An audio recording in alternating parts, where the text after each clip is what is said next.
আসসালামু আলাইকুম প্রিয় দর্শক বন্ধুরা, চলে আসলাম একটি শশার জমিতে আপনাদেরকে শশার আপডেট দেওয়ার জন্য।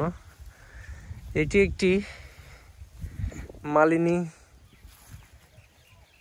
বা জাদু বা আইস গ্রিন এমন কোনো হাইব্রিড F1 জাতের শশার প্রজেক্ট না। এটি একটি দেশীয় ভ্যারাইটিস শশা, যেটা ইন্ডিয়ান ভ্যারাইটিস। এইখানে আপনার ইন্ডিয়ান শশার বীজ রোপণ করা হয়েছিল, আর এই পুরো জমিতেই আপনারা দেশীয় শশার যে একটা ফিল সেটি পাবেন। তো এইখানে মাত্র এই শশাগুলো বড় হওয়া শুরু হয়েছে। তো আপনাদেরকে এইখানে কিছু কথা বলি। এই পুরো জমিতে প্রায় 3 রকম জাত লাগানো রয়েছে। তো দেখেন, শশা কিন্তু বড় হতে শুরু করছে। এই যে দেখেন, শশা কিন্তু কালার সাদা, গায়ে কিন্তু কাটা রয়েছে, ঠিক আছে। এখন এইখানে 3টা জাত হচ্ছে হিমালয় সেঞ্চুরি জাত, এবং পাশাপাশি আছে কিছু গাছ তামিম প্লাস।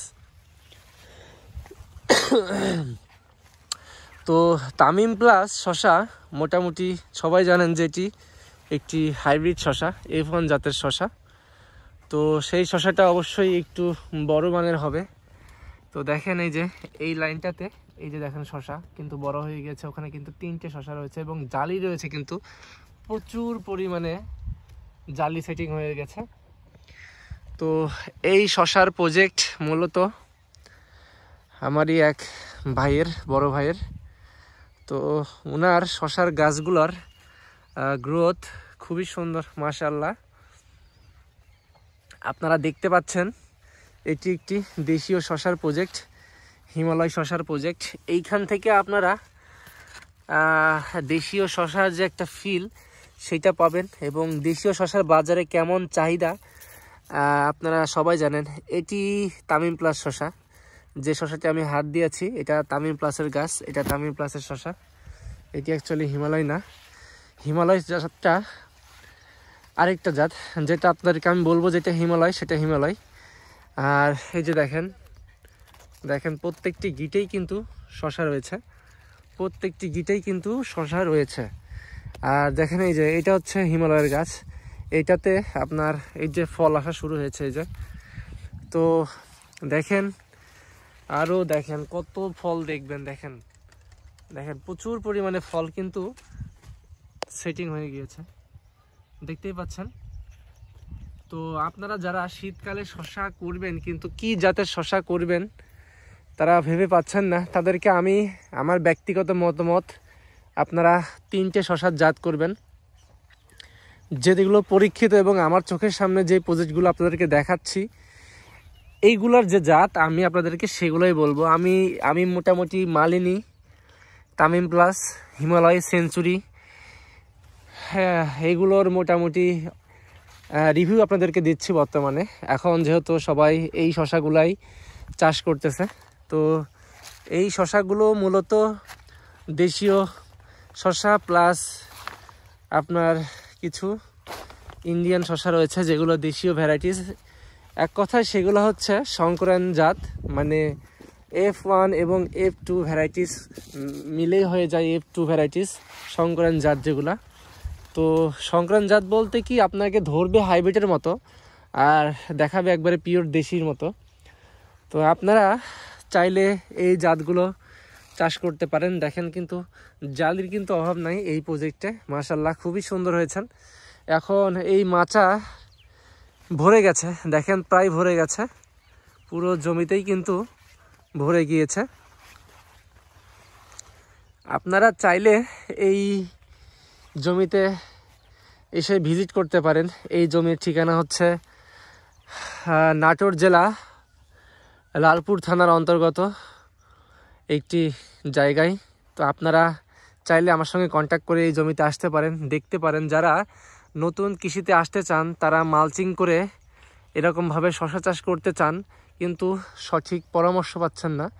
আপনারা জমির প্রস্তুত থেকে শুরু করে জমির যে বেড, মালচিং, কী পরিমাণ নেট, দেখেন এই জমিতে এই যে নেটটাতে ব্যবহার করা হয়েছে এবং উপরেও কিন্তু আবার নেট দেওয়া হয়েছে এবং তার উপরে কিন্তু আরও একটি নেট দেওয়া হয়েছে, যেটা পাখি তাড়ানোর জন্য ব্যবহার করা হয়। তো আপনারা এই সকল কিছু জানতে চাইলে এখানে সরাসরি আসতে পারেন, অথবা আমার মাধ্যমে, আমার ভিডিওর মাধ্যমে আপনারা জানতে পারবেন। আপনাদেরকে আমি এখন এই জমির যে যে দূরত্ব সেগুলো আপনাদেরকে বলে দিব। তার আগে আরও বেশ কিছু দেখেন কত সুন্দর শশা, জালিগুলো কিন্তু এই যে দেখেন জালিগুলো কিন্তু সেটিং হয়ে গিয়েছে। মাশাল্লাহ মাশাল্লাহ মাশাল্লাহ বলতেই হয়, কেননা একজন আর ভালো জিনিস দেখলে অবশ্যই সেটার প্রশংসা করতে হয়, এতে আল্লাহ পাক খুশি হয়। তো আমি আপনাদেরকে এখন এই জমির কিছু গুরুত্বপূর্ণ তথ্য বলে দিব। এই জমিতে আপনারা দেখতে পাচ্ছেন যে মালচিংটা করা রয়েছে। এই মালচিংটা মূলত মালচিং ফিল্ম, এটা মূলত আপনারা যে কোম্পানির পান সেই কোম্পানিটাই নেবেন, কিন্তু আমার সাজেস্ট থাকবে যে আপনারা এগ্রোয়ান থেকে নিতে পারেন, অথবা আপনারা নিহারটা নিতে পারেন, অথবা আপনারা এগ্রোসল নিতে পারেন, অথবা আপনারা ইস্পাহানির নিতে পারেন, অথবা আপনারা কালো পলি নিতে পারেন। তো এই হচ্ছে জমির কন্ডিশন। এখন এই মালচিংগুলোর মাঝখানে দেখেন এই যে জায়গাটা দেখেন, এইটা মূলত 1 হাত এর আশেপাশে আছে, ঠিক আছে। কিন্তু আসলে অ্যাকচুয়ালি এই ড্রেনগুলো দেওয়ার নিয়ম হচ্ছে 1.5 থেকে 2 ফিট। তো আসলে নিয়ম যদি আপনি মানতে চান তাহলে পরিপাটি একটি শশার জমি আপনি করতে পারবেন। আর যদি নিয়ম না মানেন আপনার গাছ সংখ্যা বেশি হবে, কিন্তু জমিটা আপনি কাজ করে মানে খুব একটা সুবিধা করতে পারবেন না। দেখেন এটা কিন্তু জমির মাঝখান দিয়ে হেঁটে যাওয়া বা শশা উঠানোর জন্য যে লাইন বা স্প্রে করার যে লাইন, সেটা দেখেন যাওয়া যাচ্ছে না। দেখেন পুরো পায়ের সঙ্গে কিন্তু বেঁধে যাচ্ছে প্রত্যেকটা গাছ। আর এই জন্যই মূলত আপনাদেরকে বলছি যে এই মাঝখানের যে ড্রেন হবে 2 বেডের মাঝখানে, এটা কিন্তু আপনাদেরকে আমি এই সামনে থেকে দেখাই, তাহলে আপনারা ভালো করে বুঝতে পারবেন শশা চাষের আসলে A to Z যে ব্যাপারটা, জমি কিভাবে রেডি করবেন, তো সেটাই আপনাদেরকে এখন দেখাবো। দেখেন এইটা হচ্ছে একটা এ প্যাটার্ন মাচার যে সিঙ্গেল বেডের মাঝখানে, এবং এইটা হচ্ছে আপনার যে 2 বেডের মাঝখানে যে চলাচলের যে রাস্তা সেইটা। এখন এই ড্রেনটা আপনি 1 ফিট রাখতে পারেন, এটা 1 ফিট রাখলেও কোনো সমস্যা নেই, অথবা এটা আপনি 1.5 ফিট রাখতে পারেন। আর এইটা যে মাঝখানের ড্রেন, এই ড্রেনটা আপনারা 1.5 থেকে 2 ফিট রাখবেন। তাহলে হবে কি, আপনার জমিতে এই যে গাছের যে সমস্যা, চলাচলের যে সমস্যা, এটা হবে না। আচ্ছা, দ্বিতীয় কথা, আপনারা যদি এখানে 2.5 ফিটের অথবা আপনারা 3 ফিটের মালচিং ব্যবহার করেন, তাহলে আপনারা যদি সাপোজ আপনারা 2.5 ফিটের মালচিং ব্যবহার করবেন, ঠিক আছে, এই মালচিংটা 2.5 ফিটের ব্যবহার করবেন, তাহলে আপনার বেড করবেন সর্বোচ্চ 1.5 ফিটের। এই 1.5 ফিটের বেডের মাপটা হবে এরকম যে মাটি উঁচা হবে 1.5 ফিটের, সাইডটা সুন্দর করে কোদাল দিয়ে কেটে দিবেন, তাহলে মালচিং ফ্রেমটা সুন্দর করে এটার উপর সেট করে যাবে।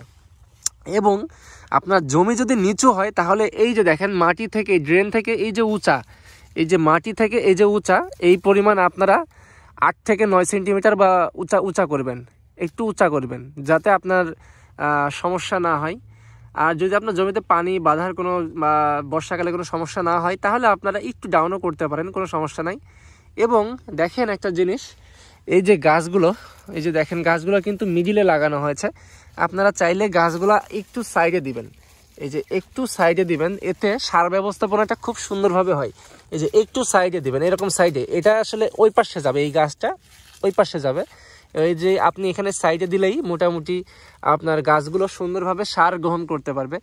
দেখেন এই যে জমিতে, এই যে দেখেন সার কিন্তু দেওয়া হয়েছে এবং সেচ কিন্তু দেওয়া হয়েছে। তো পুরো জমিতেই কিন্তু এইরকমভাবে সেচ ব্যবস্থা দেওয়া হয়, কেননা এই ড্রেন যখন এই যে এই পরিমাণ ভরে যায় পানি দিয়ে বা সেচ দিয়ে, তখন এই ড্রেনের মধ্যে সারগুলো আসলে ছিটিয়ে দেওয়া হয় এবং পুরো জমিতেই সারগুলো ছড়িয়ে যায় এবং গাছ সেগুলো গ্রহণ করে খুব সুন্দর মতো।